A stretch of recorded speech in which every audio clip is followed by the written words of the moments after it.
बिस्मिल्लाहिर्रहमानिर्रहीम। अस्सलामुअलैकुम। आप देख रहे हैं 1 बाय 1 न्यूज़ HD। नाज़रीन, भरी कचहरी में आए मुलजिम पर फायरिंग का वाक़या वहां से अपडेट कर रहे हैं हमारे नुमाइंदा हाजी मोहम्मद अमीन खोखर।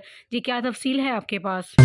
जी बिल्कुल, फैसलाबाद सेशन अदालत के सामने पेशी पर आने वाले कत्ल के मुलजिम पर फायरिंग। मुलजिम हमजा ने अपने सके मामू इमरान पर हमला किया। गोली मिस होने पर इमरान बच गया। ड्यूटी पर ममूर पुलिस फोर्स ने मुलजिम हमजा को गिरफ्तार कर लिया। ये वाक़या सेशन अदालत के सामने पेश आया। मुलजिम हमजा ने अपने सके मामू इमरान पर हमला किया। गोली मिस होने की वजह से इमरान बच गया।